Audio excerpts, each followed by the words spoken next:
So good afternoon, everyone. My name is Michael Taylor, the director of the Hood Museum of Art at Dartmouth College, and it gives me great pleasure to welcome you to the Hood this afternoon for a panel discussion in relation to the Artist in Residence program at Dartmouth.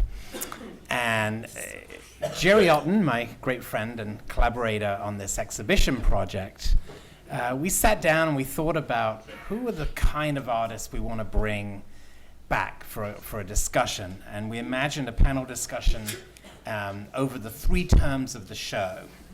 And the first one we decided should be those artists who took the most advantage of the resources that we have on campus, who tried new things, who integrated themselves with the students and the faculty, and just had a great time. So welcome to our panel. On the far side we had Linda Matalon, John Newman, and Louise Fishman.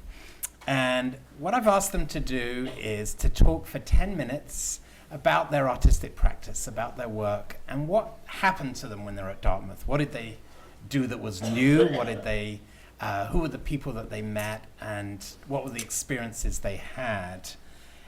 We have half an hour to do this, and then we're going to throw it open to your questions, and I'm sure that there are many. At 5:30, there's a reception in the Kim Gallery that I hope you can attend.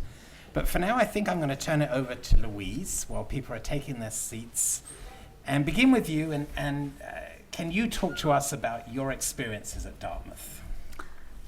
I had a wonderful time at Dartmouth because I came having not used acrylic paint since 1970, I believe, so maybe 71.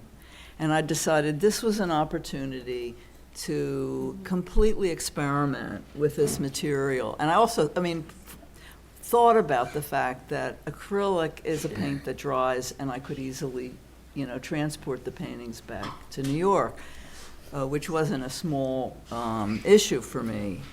And I came up with my little dog, who I found out I had to smuggle into my studio every day, in my coat. Sammy and I would get to the bottom of the steps. I'd unzip my coat. Sammy would jump up. I'd zip up my coat and walk in like I was just a little heavier that day. And this is little Sammy Sosa. This is my. He also came to the drawing classes, which occasionally someone would ask me to teach a class. And I remember him walking around to all the individual students who were working from a still life in the middle of the room, being very judgmental. But it was mainly an opportunity for me to have a completely enclosed block of time where I was not involved in any of my regular studio practice. I had the opportunity, I got all new brushes, huge amount of acrylic paint. I came with rug samples, which I ended up using to paint. I thought I'd paint on everything I possibly could, little masonite panels, most of which some Colleen saw them, Jerry saw them. But they're in my studio now. But I wanted to show basically 3 bodies of work as quickly as possible. Okay. The first is a group of paintings from 2007, excuse me, I almost said 1970. 2007, which is when I was here. I was here in March and April of 2007. Some paintings were done at Dartmouth, and some were done when I went back. I thought initially that some of the ones I picked I had done before I got to Dartmouth, but I don't think so. I think they were all done as a consequence of my visit. Then a small selection of rather new paintings from 2000, maybe 12 and 13. Might have been 2011, 12, no, 13. And then a small handful of watercolors that I did on a Venice residency. I was there for 2 months and did a great deal of work. Venice, what did I say, Venice, California? No, it's Venice, Italy. So this is courtesy of Jerry, who made, I needed blocks to put my paintings on, to paint on them, because I don't like working, I often don't like working directly on the wall, because I have to keep lifting them off and putting them back, moving others back. And in this case, I could just put them on blocks, move them very easily. So he made a whole bunch of blocks. In addition to making the blocks for me, he painted initials. He painted Louise Fishman. So this is me with my painting shoes and two of the blocks that Jerry made. The floor, the black linoleum floor of the studio. You probably have seen this painting or remnants of this painting. This is Green's Apogee, which was done actually a couple of years earlier, 2005. But I thought it was important to show it. It's probably the largest painting I'm going to show. This is an installation shot, and some of you may recognize Gerald Oughton, who was putting labels on. He reminded me that my dealer, John Chime, was here installing. He also designed the catalog, and I had completely forgotten. So, surprise, surprise, John was here. So it was a very exciting time for me. It was an unexpected pleasure. In the center is Gerald Stern, a very dear friend of mine who was my poetry teacher in art school in the 50s, late 50s.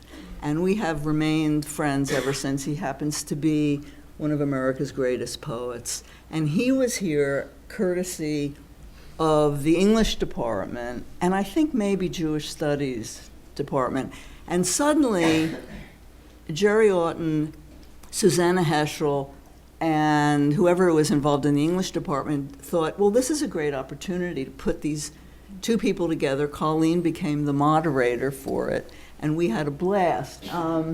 This is done in the gallery, so you can see some of my little paintings, and the two of us having a grand time with each other. Colleen was just trying to keep it under wraps a little bit. This is an example. This was a wall in the studio. These are all carpet samples painted with acrylic. The one in the middle was actually a board of carpets, which it was terrifically open and free. My experience was like I could do anything I wanted, including go across the hall and play the piano, because the music department was there. I asked permission, and then I was too embarrassed because you could hear it in the hall, so I didn't. But anyway, these are pieces I really like. They're very small, but I think they're really special pieces. I've never shown them or even shown them to people. These are paintings from 2007, from the studio, a painting I was working on. I think it may be a finished painting. I'm not using the titles. I hope that's not a problem. No, it's not a problem, right? So I'm not going to tell you the titles. This is a smaller painting. It's oil paint. The one before was also oil paint. This was one of my favorites, called Arctic Sea. It's a rather large acrylic painting that I did when I went back to my New York studio. When I went back, I wasn't sure if I was going to continue to work with acrylic or return to oil, because it was a setup for Dartmouth for me to do that work. And I got back and I thought, I'm just beginning to learn about acrylic. 2 months is really nothing. So, but this is an oil painting as well. Another acrylic painting called Geography, and the title actually has to do with Susanna Heschel's husband, who was a geographer. And I used to think that geography meant, the map of the United States and where the states were. And he kind of educated me to what geography really was, and I can't tell you what it is at the moment, but it was about that discovery. And I think my experience in general had to do with discoveries, one discovery after another. It's wide open. This is called Heart on Fire, from 2007, also acrylic. This is an oil painting called Oily Crossover. These are, I believe these are the four I did a group of 4 paintings I called Dartmouth Quartet.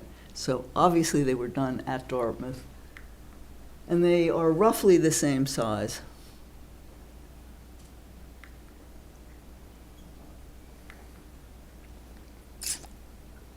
I also added a lot of material. This one has a lot of sand and grit that I mixed into the paint, which you can't see that well in this image, but it really has a very solid surface. This is another acrylic painting that I did back in my studio. So this is the beginning of the more recent work. This is a rather small painting that I did when I came back from my trip to Venice the first time, which was in 2011. Another small painting from roughly the same time. This is called Crossing the Rubicon, and it was a painting from my last show at Chime & Reed, which was 2012. A rather large painting, but not as large as Green's Apogee.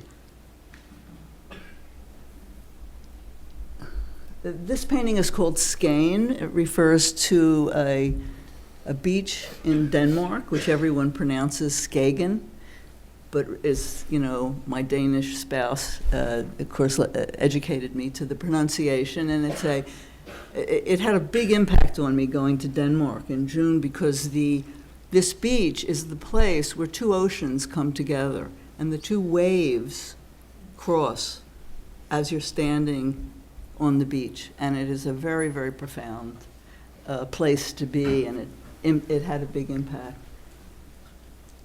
This is ristretto. I'm a coffee lover, and this refers to a very dense, wonderful cup of coffee.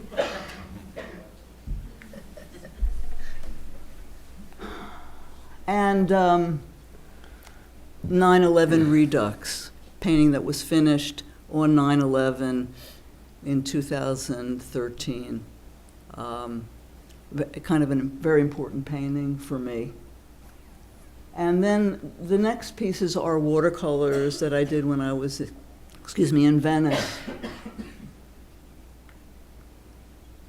They're quite small, so it's a little alarming seeing them the size of small mountains.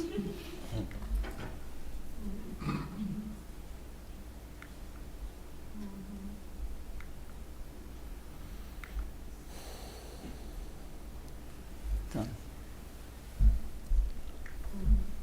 Great. Thank you, Louise. That was terrific. You're welcome. John, you came with some things. You brought a rat trap from Tanzania, a piece of agate, and a charred piece of wood, and right. I guess you had some ideas. Can you tell us about your experience at Yeah, Dartmouth? yeah.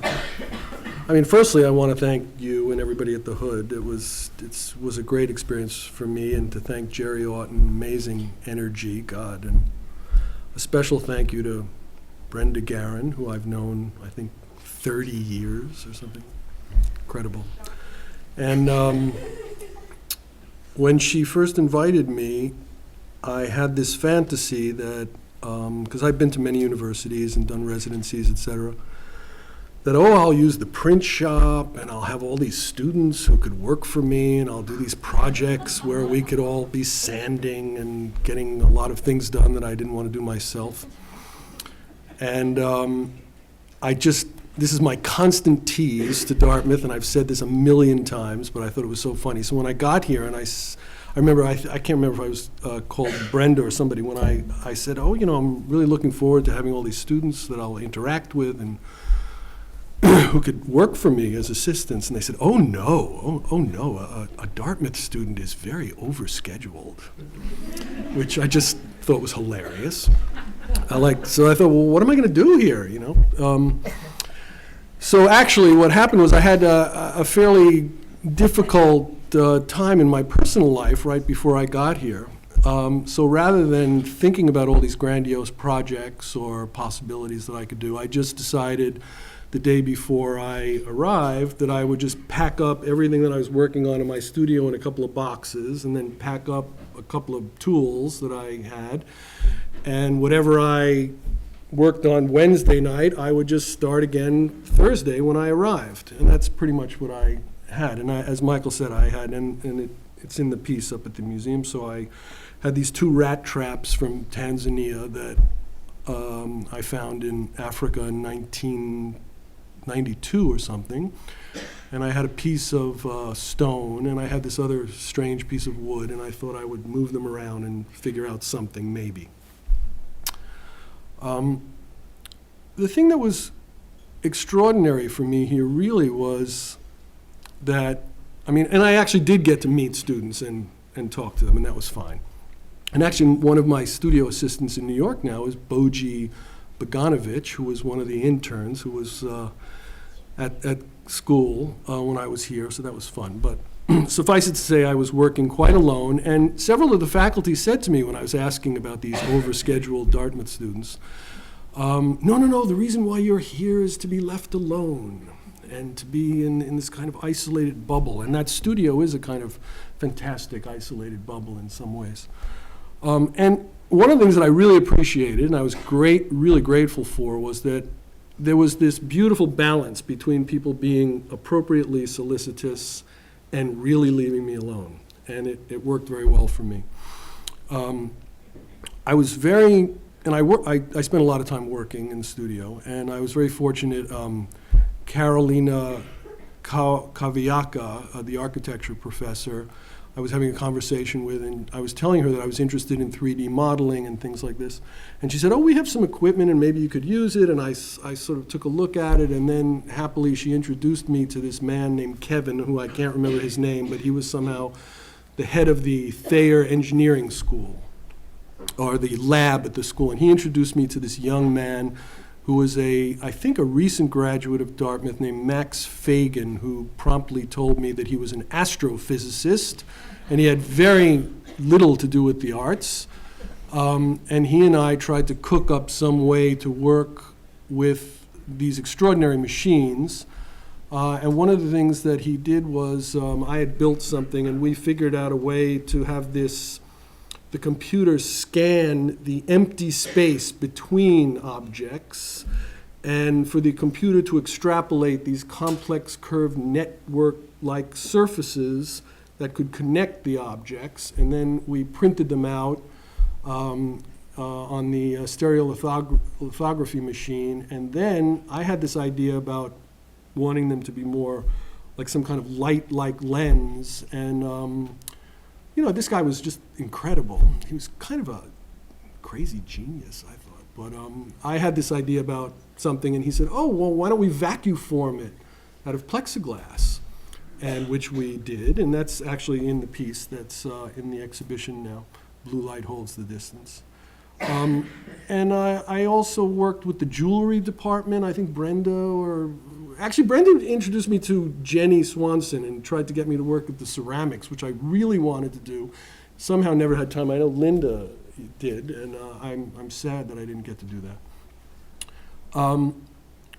But basically, it was a very, very contemplative time for me, and it was wonderful. And partially because of, again, this nice balance between some kind of interactivity and collaborative work, and then this very kind of monastic, isolated time in this wonderful studio, which often felt to me like I was in the Starship Enterprise, and I was about to take off alone at night in this in space. So that was great. Anyway, Michael asked me to bring up some pictures of, so I brought some recent work. Do I just click this thing? Yeah, you click it on The right side. that side. The right side, okay. So anyway, this is This is a fairly recent sculpture, and it's a pretty strange thing. It's just balanced, kind of like those little water bugs on the water. It's sort of amazing that it can actually stand up. The bottom part is made of bronze. The top part is kind of like a kite-like construction made with organza. And the other thing is sort of one of my funny paper, putty, homebrew, goopy things that I carved back. Oh, wait a second.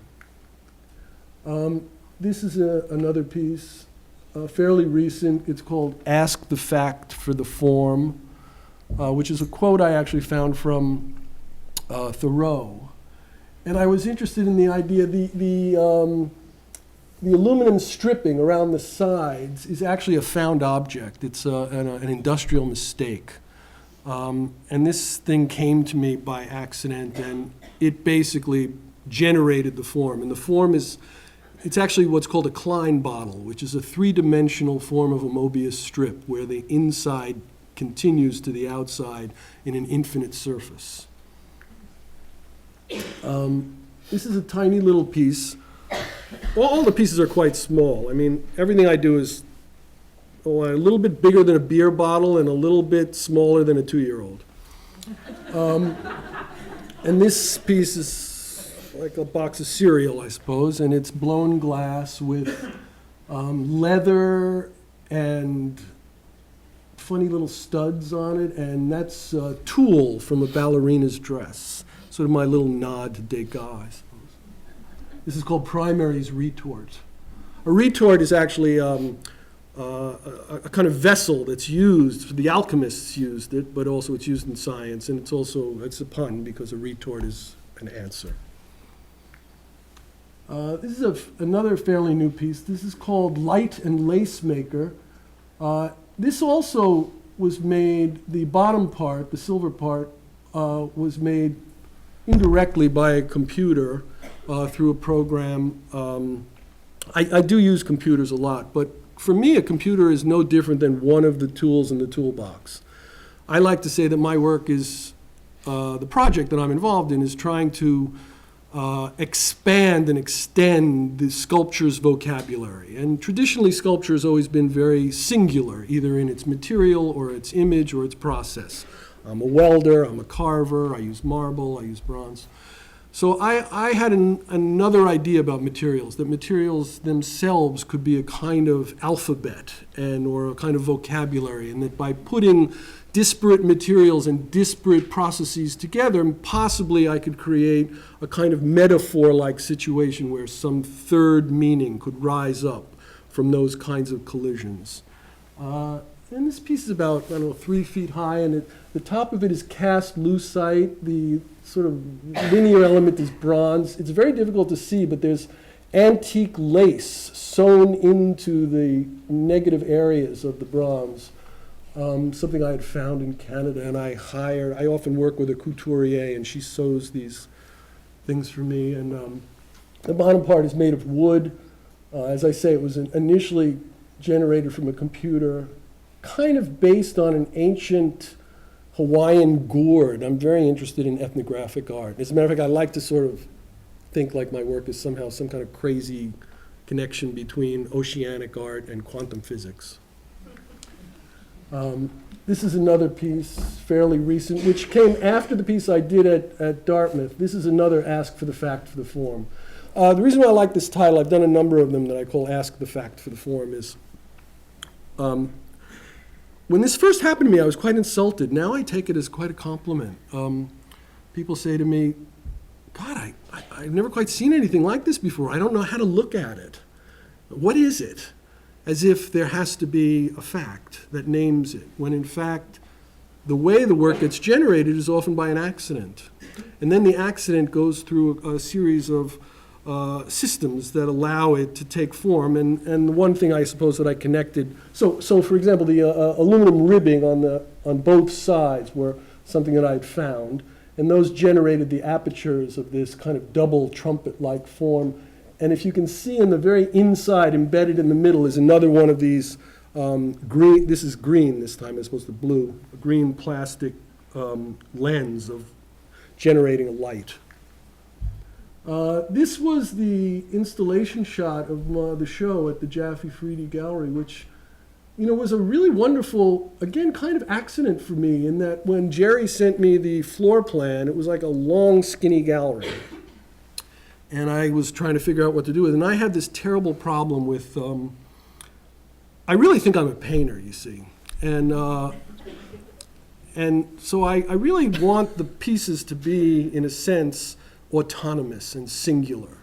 And the whole idea of what to do with them, you have to put them on a table, you have to put them on a pedestal. And of course, when I was a student in the 70s, the whole idea of the pedestal was like the biggest provocative, complicated issue in sculpture at the time.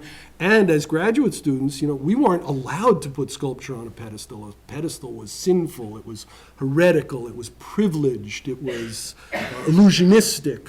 So it was a real, and you had to have a sculpture in shared space. That meant it had truth, that meant it had gravity. And I just decided to, throw that all out the window. Partially because of going to places like Japan and India and Africa and seeing this incredible intimate relationship that people have with objects of power and significance and intimacy and meaning. So I still suffer this problem. What do I do with these things? It's interesting, when collectors have African art, or Japanese artifacts or things like that, they put them on a shelf, they put them on a table, they move them around. They don't worry about this kind of crazy polemical issue of the meaning of the thing that it sits on. This is the Brancusian problem. And I was sort of interested in that, although, of course, if you show things in galleries, you fall into that Brancusian problem. So one of the nice things that happened for me here is this long, skinny gallery. I thought, I have a very long, skinny table in my studio. And I thought, I'm just going to make a long, skinny table and put the sculptures on them and make it look sort of like a work table. So it was a very satisfying resolution for me. And actually in my next show, which is coming in April, I'm going to make a big X table this time. So it was quite a happy solution for me. And it really happened because of the architecture of the gallery. And this is another fairly recent piece, another ask for the fact for the form thing. These crazy ribbons that are given to me by a company. And this is a brand new piece, and it's pink. I like pink. And this is the piece up at the gallery now. Blue light holds the distance, and those are the Tanzanian rat traps. There are two of them on top of each other. And that's the piece of blue plexiglass that I did at the Thayer Engineering School. And that's me in my studio. And I live in a world of dust, so everything has to be kept in a bag. And I believe that's it. Thank you, John. So our third speaker tonight is Linda Matalon. And I know you had very similar experiences in terms of trying out new media, new materials. Let's hear about your discoveries at Dartmouth. Oh, I didn't, well, thank you for doing this panel. It's been a really lovely couple of days.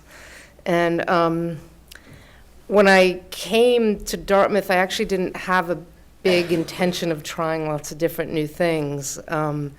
I was excited to be in, I had the same studio for close to 30 years, and some people like to call it, it's a big tube.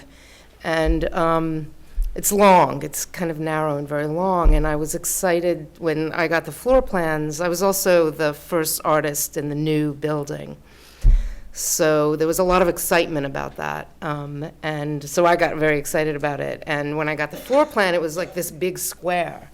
So I was very excited to just be in the studio in this sort of new environment. And that isn't what happened, though. While I was here, as a lot of you know, I was the first artist in the new space, but the new space wasn't really ready for me yet. And so I was kind of forced, in a way, to see what else was available here. And I also never went to college. And so I'm going to show my first slide. because that's me at the students in here, that's me at your age. In my first studio, which was a squat, which is a space you kind of inhabit illegally. And so that's me at your age in my first studio. It's about 1977 or 1978. I thought I was a painter, but I look at that now, and I actually really was making sculptural kind of things that's leaning against the wall there. So I thought that was interesting. I thought it was interesting for you to see. Very few people have seen this photograph, and I kind of can't believe I'm showing it, but here we go. Who was it that said you always should do one thing that's embarrassing, right? So, and then I got the call from Jerry, and I thought he was kidding, because, and I think I actually said to him on the phone, well, I got an email, and I almost deleted the email, because it was very like vague subject matter, residency.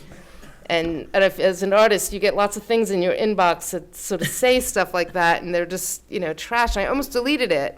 And then I didn't for some reason, and it said, Dear Linda Matalon, and I read it, and I thought, wow, they have the wrong person. Because I very rarely get things. So, things like the residencies and things. So, and I hadn't applied for anything. And so the whole thing was odd. And when I called him immediately when I got the email, and I said, are you sure you have the right person? And he laughed and said, no, yeah. And Brenda had put me forth, and I found in Brenda somebody who'd been following my work for probably all the years since that photograph had been taken, and I'd never met her, and it was extraordinary. She had catalogs that I didn't have. Like, she really had like a trove of historical things on my work, and it was mind-boggling and very humbling, and it was beautiful. So I got invited up here, and the building was being, everything was a mess. Like, it was just a big, really construction pit.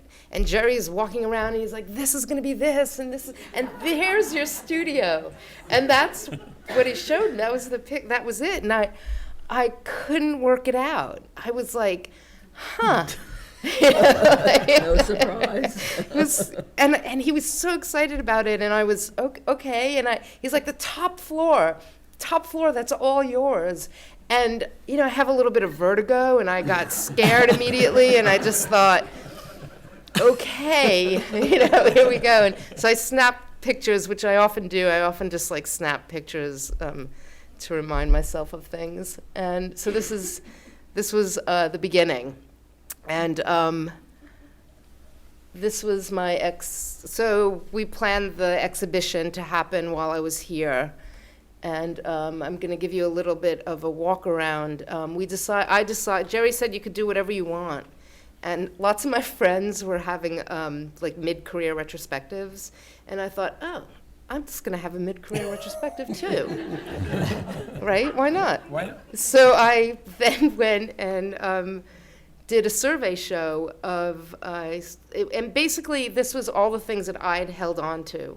So I didn't have to call people up. So it really was it's kind of a survey show of what was left, or what I didn't want to sell, or what I kind of held on to. So everything kind of has, and then there's new stuff. But I had stopped making sculpture. I quite a while ago, but I did hold on to some sculpture, and it was funny because I think Brenda thought I was going to be making I was, still making sculpture, and I didn't tell her that I had stopped. I was like, oh yeah, I'll do sculpture, but I had, really been making drawings. But everyone's so cool here, so it didn't really matter. But I put together a 25 or 30 year retrospective of my work, and this it actually is my favorite exhibition I've ever done. I think really, I really loved it, and there's some very early sculptures from the 70s on the Right? Is that the right? Your right or your left? Your left. Your left. I'm very dyslexic. That was hard for me. And then there's actually the piece in the middle, score, untitled score. That's a piece I did for the Lyon Biennale 2 years ago. Well, not this past one, but the one before that. It's called Untitled Score, and it's a piece that I did because I'd found, when I got the floor plan for the Biennale, I found out that I was going to be on the opposite, so I was sharing a wall, like John Cage was on one side and I was on the other. And he's been such a, inspiration. I, love John Cage. And so I was like, score. And then it was funny because it was John Cage, it was score, right? So it was like double entendre kind of word there, and I love that. I love when that happens. So. And then you're looking at a very another Earl. Then I go. It's not really the exhibition wasn't in chronological order. It kind of jumped around because I want to make it look good. So then that's breastplate, and also a very early sculpture from maybe '86 or something like that.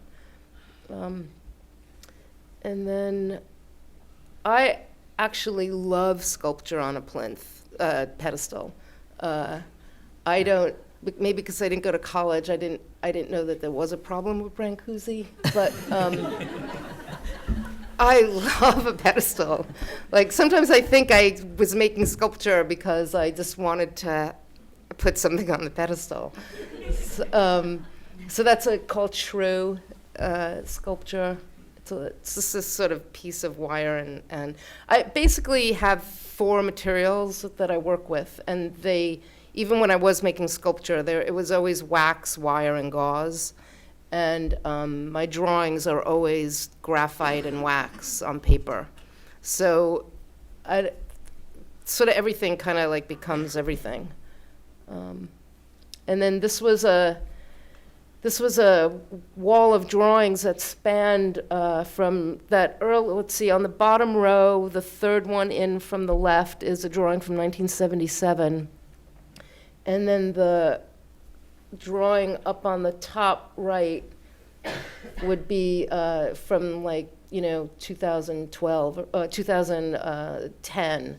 So you can, what I was fascinated about the survey exhibition is that the mark's always there, and the shape is there. You can see the same shapes, and you can see the same, kind of obsession with light and mass, and it doesn't really change that much. And I kind of loved seeing that. I'd never seen that. And what was amazing about seeing that early sculpture was that the sculptures were really just like drawings. I was making drawings when I was making sculpture in the 70s. And my drawings now, as everyone seems to say, they're very sculptural. So I kind of like that coming around full circle. And that's kind of a little bit what this talk is going to be about. So this is in the Hood Museum, as some of you know. So I got to Dartmouth, and my studio wasn't really ready. So I spent, it wasn't really ready to work in. And I decided to spend a lot of time at the Hood Museum, which I love. I'm kind of, because I love museums. I just love them. I couldn't believe that the museum, I could go in my, it was so close. You could sort of go in your pajamas. It was so close. And I just went there, and I would just look at one little section of something. And everyone was so kind to me there. I got to go behind the scenes, and so I love this. This is when you first walk into the museum, these are just there. They're these beautiful bas-reliefs. And I loved this one because I love the size of his feet, and I love that he has a purse. So it was just so sweet. And it was so flat. They're so flat. Everything's on the same plane.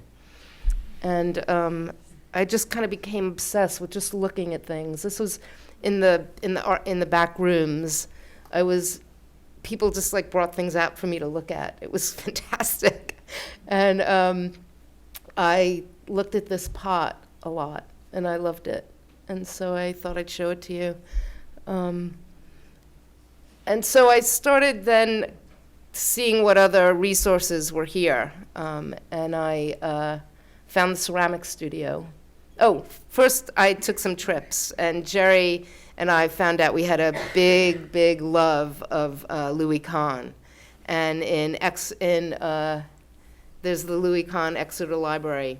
So we took a day trip, and I was so excited because I'd only ever seen it in photographs, and I like practically ran out of the car and just took a picture of the facade of the building. And what I love about it is like the same things that I loved in the things that I was looking at the Hood Museum, that there's this mass and light, and it's the thing that I'm obsessed with in my work, is like, how do you make something heavy light, and how do you make something light heavy, and how does it all play together? And this building, I think, when you just look at it on a beautiful day, you don't know what the hell's going on. I mean, it's just beautiful. It's just brick and windows, and you can see the sky through it, and it's reflective, and has a luminosity, and it's brick.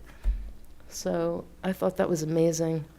And then, of course, there's the interior, which, the interior is just, what can you say? So it's just beautiful. And I just kept my eyes open while I was here. I just saw what was around me. And then you're an artist. You just file everything somewhere in your head, and you don't know when it's going to pop out. And here's a little detail of up on the interior. And I just love how you could see the light through the brick and the pattern on the brick. And it's just so incredibly stunning. So then I went to the ceramic studio. And I started, I'd never messed around with ceramics before. And I just started making things. And so I started making these kind of vessels.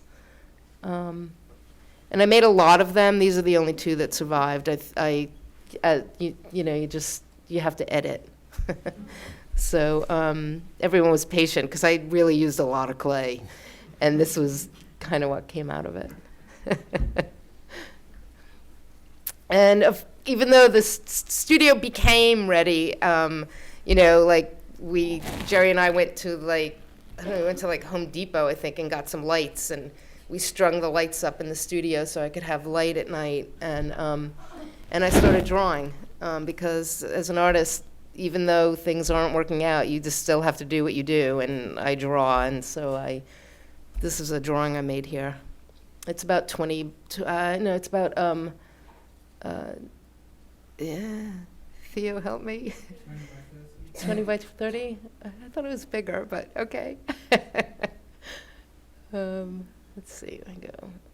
Here's a piece here's a piece that I made lots of small drawings. It wasn't until I got back to New York and was in my studio that I think maybe 6 months later, I do these sort of combine drawings where lots of different drawings make up one drawing. And so this came about 6 months after my residency here, but most of the drawing was made while I was here. And here's another one, also that was actually in progress when I came here. I kind of brought it half done. Then it sat for quite some time in the studio. I had put stuff up, even though I couldn't really work that much in there. I put stuff up and would look at it all the time. And then I think it was like the day before I really packed everything up, the drawing came together. And yeah. So then the other thing that happened to me while I was here is, so like I said earlier, I'm constantly snapping photos. And I had the opportunity to meet Brian Brian Miller in the photography department. We had lunch one afternoon, and I don't know, we were talking. I said that I took snaps all the time, but I never really did anything with them. And he was like, print them. I was like, I don't know where you are, Brian, but I know you're here. There you are. And he was like, just print them. And I said, I don't know. I could barely put an attachment on an email. Like, I'm so computer illiterate. And he's like, no, come, I'll meet you down there and I'll set you up. And I just thought, we'd go down there. And what was nice about the photography department is that it had light. And so I like to work at night. I guess a lot of the story didn't make sense for some of you. I work at night, and the studio wasn't set up with lights. And so it was night, and it was a photography department, and there was a light in there, and I felt really comfortable in there. So, and it was quiet, and there's a couple of interns that were, around, and Brian set me up, and he was like, you just press this button and that button, and don't worry too much about it. And I thought, oh my God, because the printer is like the size of a couch. And I just thought, I'm going to break this thing. I can't believe he's letting me down here. I know nothing about this.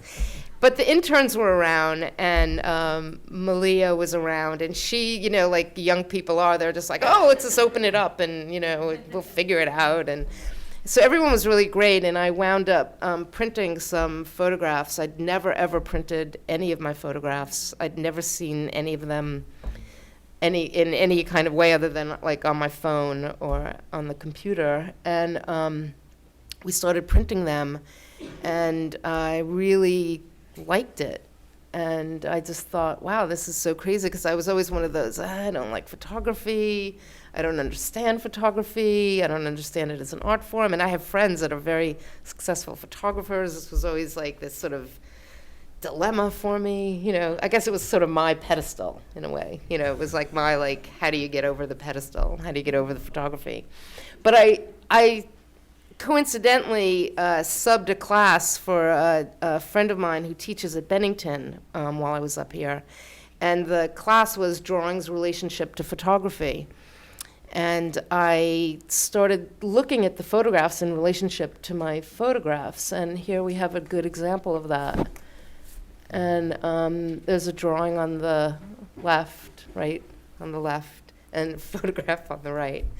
And I had the opportunity after I came back from my residency to have an exhibition in New York, and the owners of the gallery were really open to whatever I wanted to do, and I decided to just pin up a photograph and in the exhibition, and it got, like, people really liked it, and it got this whole other dialogue, and people got very excited about it.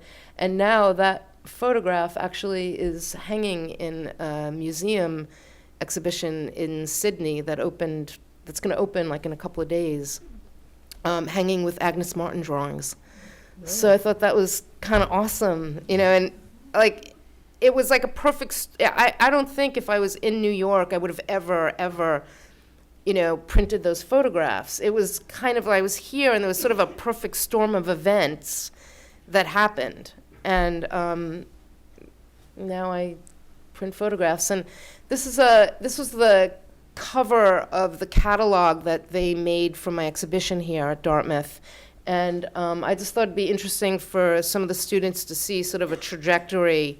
And so this is in my studio in New York, snap that I took of this drawing. And then it became the cover of the Dartmouth catalog. And then, let's see, clicker, there we go. And then this is it in the frame shop, which I always kind of love, that like, where's the drawing going?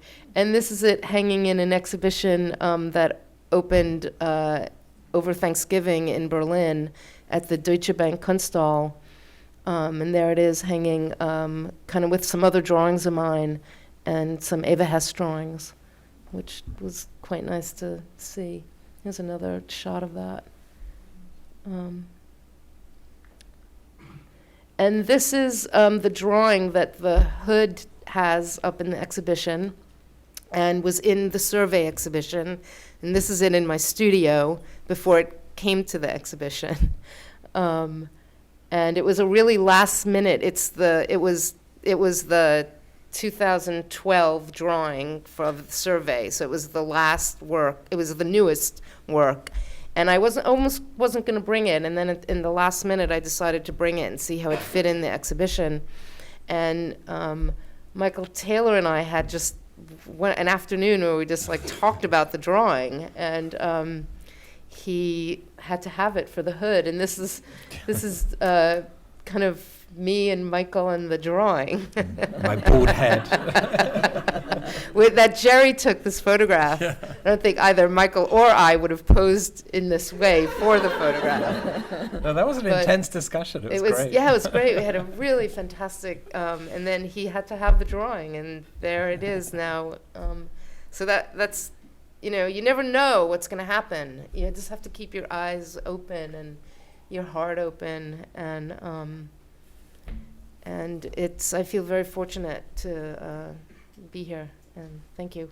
Great. Well, thank you, Linda, and thank you, John and Louise. We're going to throw it open to the audience. I know you've got lots of questions. I was going to suggest that maybe people move forward. It's like this big You think they're too far three- away? Yeah, Well, there's let's see if we can hear them.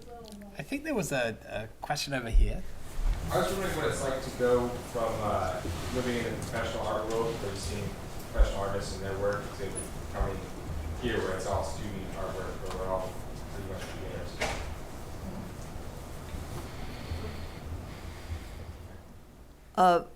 I found it very exciting. I used to teach a fair amount, but then I stopped when because my work takes a lot of time to do, and teaching took a lot of time. I mean, I ended up, if I was teaching 2 times a week, I was working 5 times a week to prepare, and so I stopped teaching. But coming back here, coming to Dartmouth was very exciting, because even though I only taught a few classes and had connections with the students just a handful of times, we had a terrific interaction. And I actually ended up buying about 3 or 4 pieces from what was the student exhibit at the end of that period. But I also spent a lot of time with 2 students. My memory's pretty crappy, so I can't remember.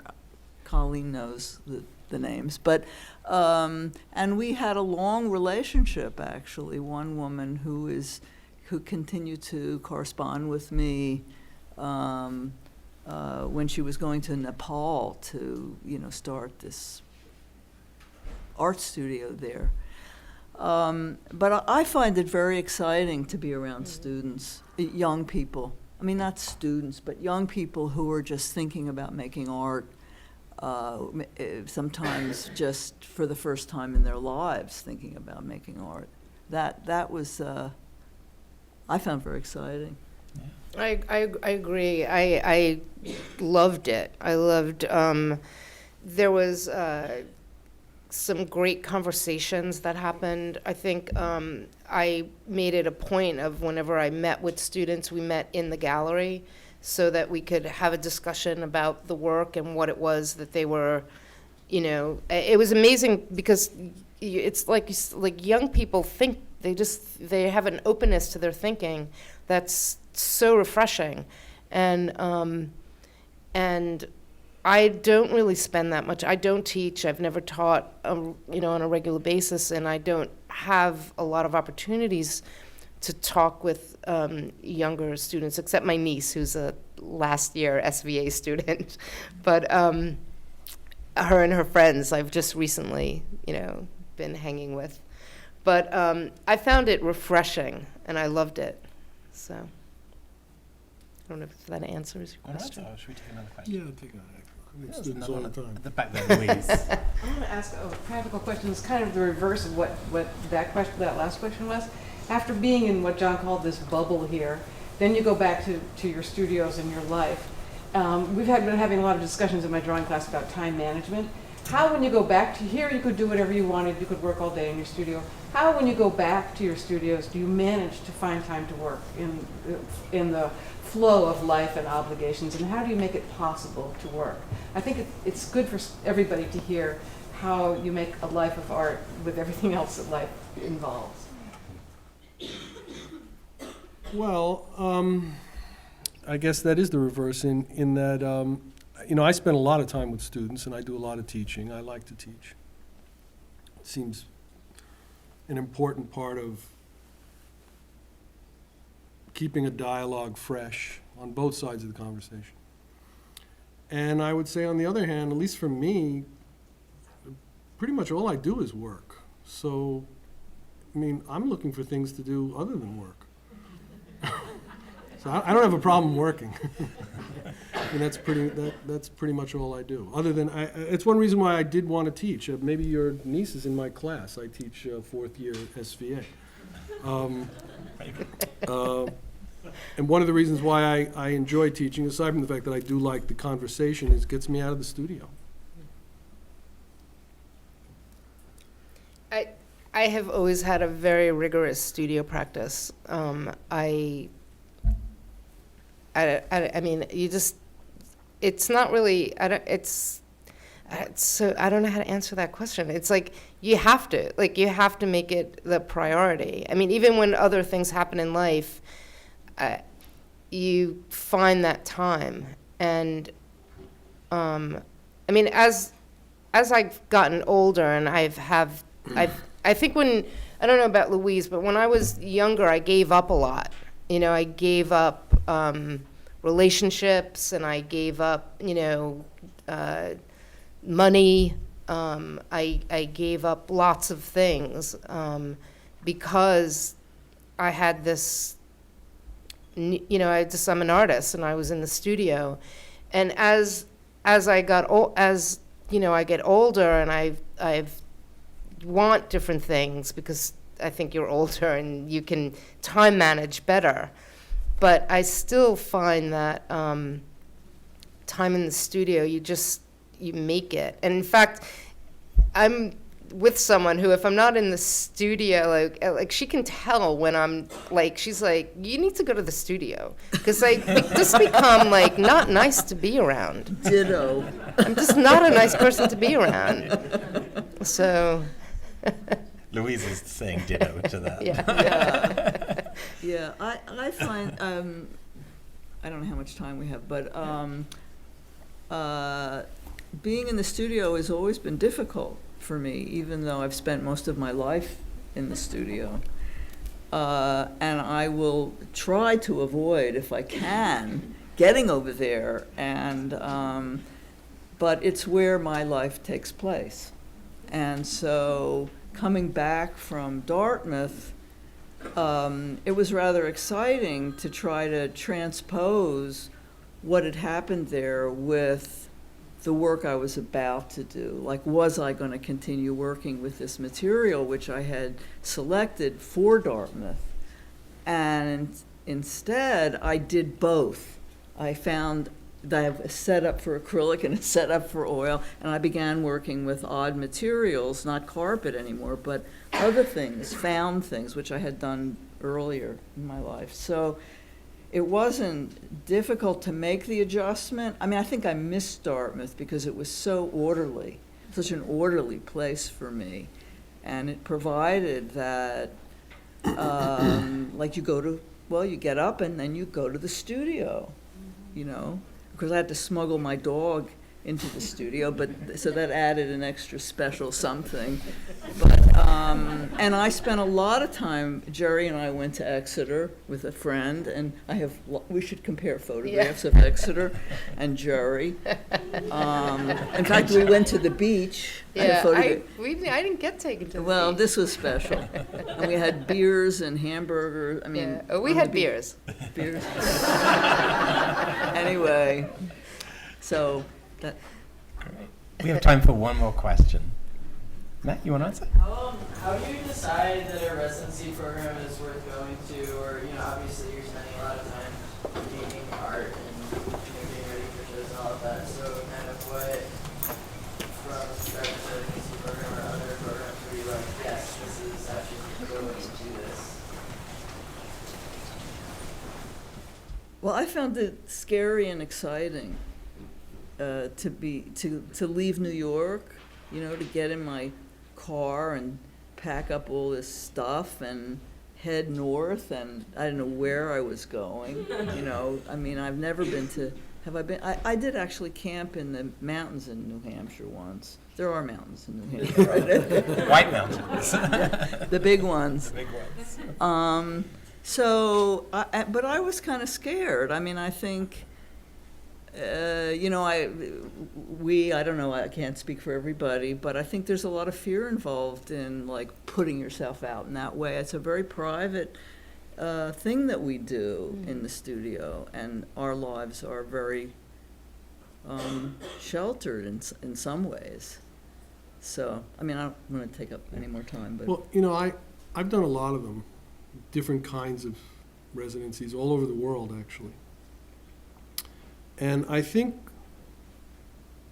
what happens is you sort of learn about them through your peers and through hearing about other people who've been to places. And it's not unlike what is a very, I think, important part of being an artist, and that is being a member of your community and understanding sort of how people are exchanging information. And of course, it's always disruptive to leave your studio on the one hand. I've actually found it also very beneficial, because sometimes you get sort of entangled in your own insular world. So I think in some ways it can be very practical. I mean, if somebody offers you a lot of money, then you go, or if you get invited to Japan and you want to go to Japan, then you go. And then, of course, yeah. And I think it's the same for if you're applying to graduate school or teaching jobs, and these are kinds of it's an awful word, but it's a word that we are all too much involved with these days. But it's the professional side of being an artist. I mean, years ago, art was not considered a profession, but in fact now, a lot of art schools teach the professional studies, which I find a little abhorrent, but that's another story. But I think it's more about just being a member of your community, finding out what's going on, what other people have done, how you share this information, and finding out what would be vital for you.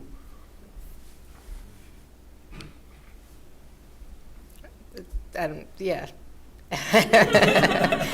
This one came knocking on the door at a time when it's like John said. I mean, you sort of have to see where you are in your life and how does it fit in. This one came knocking at a time when that was sort of kind of perfect. The timing was perfect, and I don't know if it came knocking now whether I'd be able to do that. So just because of what's happening. So some of it's just timing. Like a lot of it is timing, yeah, it's a little bit like that. One thing I wanted to say is my experience is not as broad in the art community as you're describing. I think it's different from person to person. In my community, I don't really know that many artists, except in passing. I don't. But over the years, you certainly have. In different ways. Not a whole lot. My experience in community was initially with the women's movement, with the gay and lesbian movement. That was my community. Me too. And that I was in a women's group, 5 women artists, and we met and talked about stuff. But I was really, because I was queer, I was separate. And so I did not have the same channels that the other women had, because they were with men, and like the Whitney curators would come through their studios on the way to see the men's studio. And so it was a very different experience for me. I just wanted to interject that. I think that's important. So it's easy to assume a lot of things about what our experience is, and I don't think it's always that similar. Oh, no, I don't think it's that similar, but I just think being part of a discourse is an important part of being an artist. So you have a discourse with close friends or peers, and just as it radiates out, you make the decision where it stops, obviously. But we're all part of a community. Various communities. Various communities, yes, indeed. No, I didn't mean one singular community. Well, the art, I'm sorry to go on like this, but the artist community, I have maybe 2 or 3 really close friends that are artists. The rest of them, writers, people who do other kinds of things that have been in my life forever. So it's a little different. I agree. I mean, I not stopped working, but a lot of my artistic time in the studio got put on a big hold during the beginning of the AIDS crisis, when my shift really changed to, my friends are dying, and so that kind of took much more of a important role, and that was my dialogue for years. And I had no idea what was going on in the art world. I didn't have a community of like artists that I went to college with and were doing their thing, and I didn't have any of that. My experience was the gay community, and they were going through a crisis, and that took a lot of years up. And then when I came back into my practice, my kind of rigorous practice as an artist, it was very much affected by what was going on, and my sort of work started shifting at that point. And it was shifting more because of what was going on around me, not what was going on around in the art world, because I didn't have a foothold into that world. That wasn't a world that had an open door for me. I think that's what's so extraordinary about your story about getting Jerry's email. Yeah. You could have deleted it. Easily, like this close. I want to thank, I just wanted to mention, in light of what is being talked about, that there's a documentary being shown, I think it's tomorrow night, and I can't remember the title. It has the word plague in it. How to Survive a Plague. That the students might find interesting because it talks about that very period that Linda has mentioned. It does. It's a very interesting documentary, and it talks about it's a very kind of, it's a very good documentary, but it leaves out a lot. So just know that when you see that documentary, that is not the definitive word on that time period by any means. It has a very specific a vision, and there were other things going on also. We're talking about other things. We have to get to a reception upstairs. Please join me in thanking our panelists.